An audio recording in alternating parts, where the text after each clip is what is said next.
What is up, you guys? Welcome back to another video. My name is Chris, as always with me, Liam. And today we are wrapping up season 1 of The Knight of the Seven Kingdoms. I keep wanting to call it The Knight's Tale because it reminds me so much of that Heath Ledger movie. Yeah. If you're just tuning in for the first time, welcome. If you're tuning back in, welcome back. This is going to be a complete conversation and discussion about episode 6. We broke down every episode so far in this season, so if you're just tuning in, you can go back and check out those ones as well.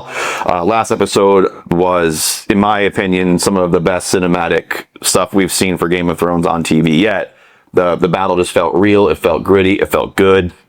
It was obviously good to see Dunk come ahead, but be prepared, because if you have not seen the finale, then there will be spoilers. Just want to let you know that we are going to spoil the entire episode, so if you have not already watched it, go ahead, pause this, go watch it, come back, and then this will be your accompaniment for that episode, because we are going to discuss everything that happened in episode 6 right now. So without further ado, subscribe if you haven't already, hit the like button if you enjoy this video, comment what you think, just don't spoil anything else that might be coming from the books.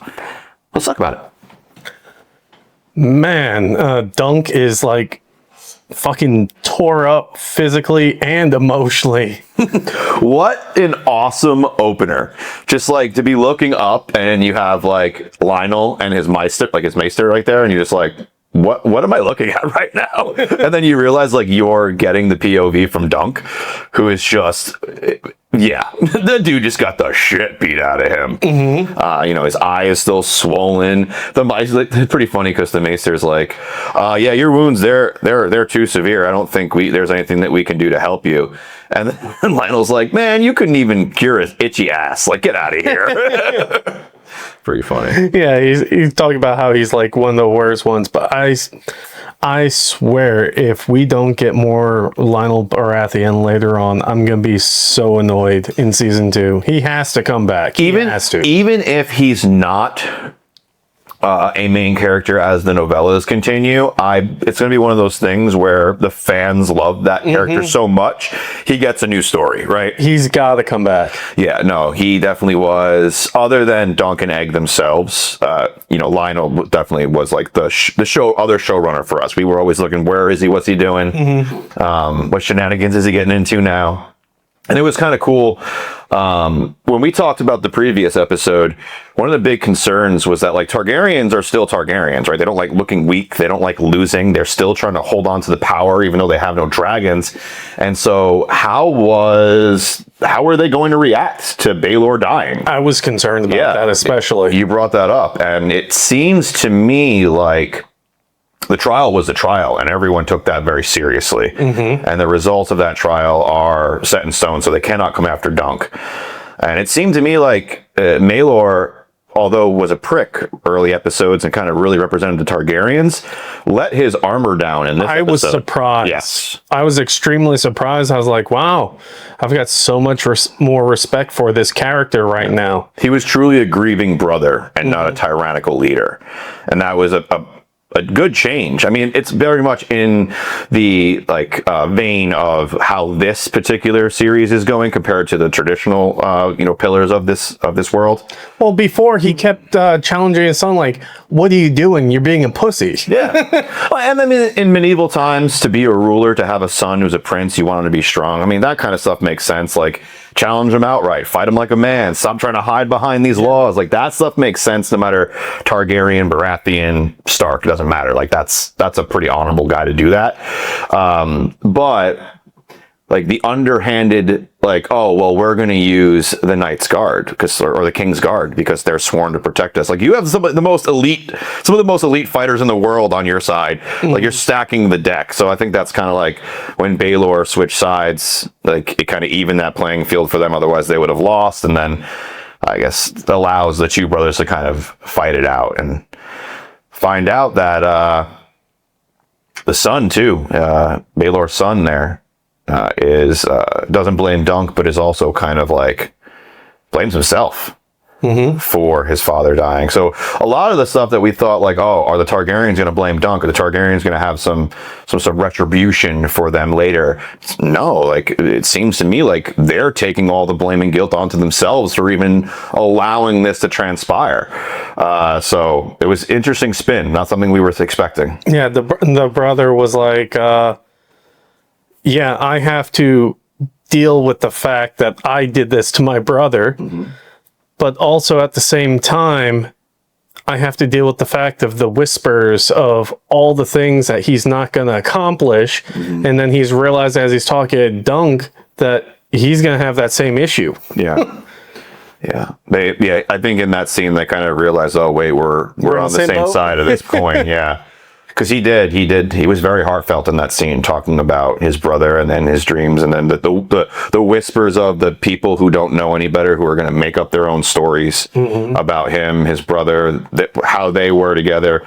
Like the idea of him being a kinslayer, of like actually wanting to kill his brother so he could be in more power, even though we as the viewer know that's not at all what had happened. So yeah, there's going to be a lot of. You also write about Egg with his father too, that he was able to convince him. Did he though? Because that cliffhanger at the end was pretty funny. I was laughing. Okay. That's not what I'm talking about. Okay. What I'm talking about is convince him to let him squire for Dunk.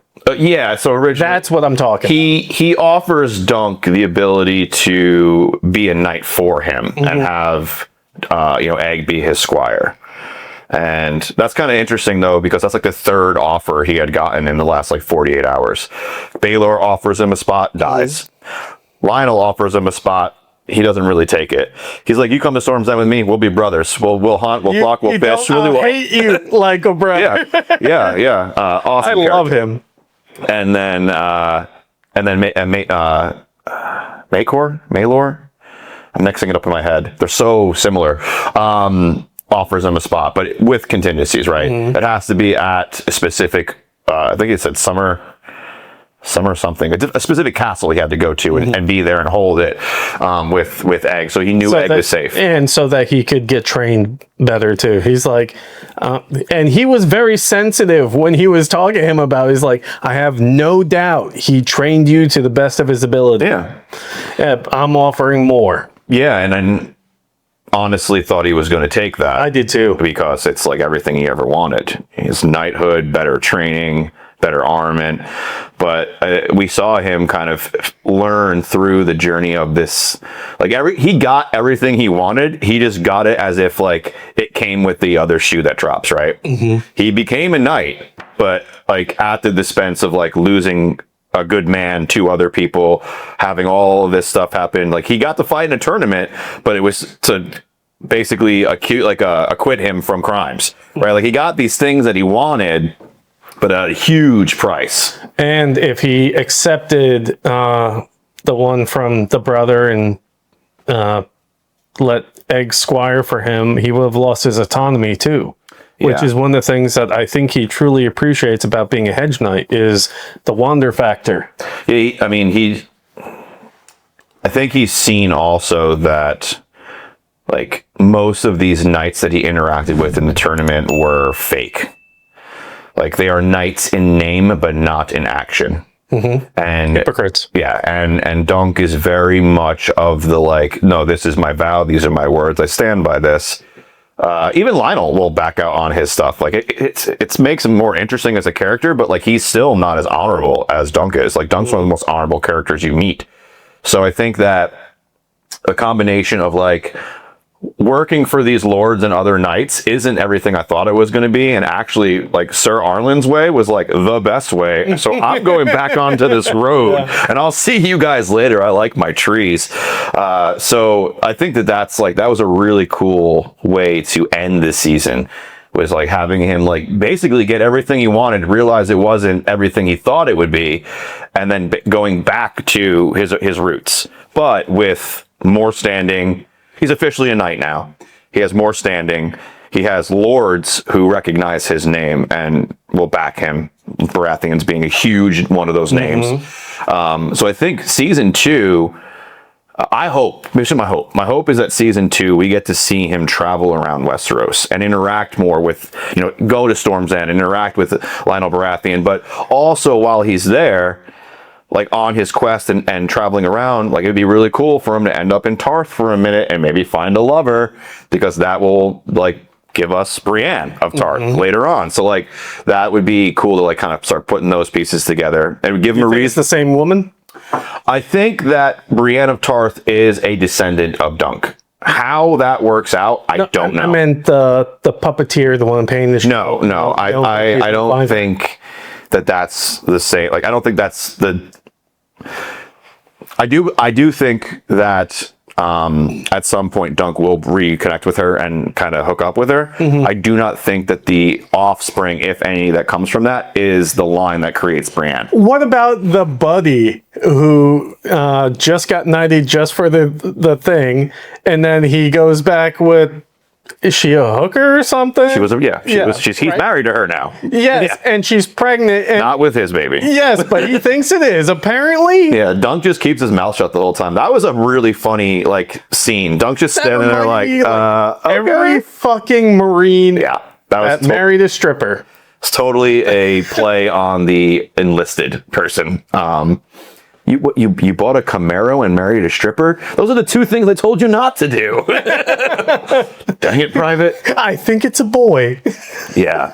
But what I thought was even funnier, like that whole thing was funny. Like the way they portrayed that and like made it like that. That was very funny, especially for military people, because it's eerily reminiscent, right? Yes. But how spiteful. And like, I'm taking my bat and ball and going home. His cousin was, because he come to my tent, and it's like this tiny little tent. And Dunk's like, "Where's your big tent?"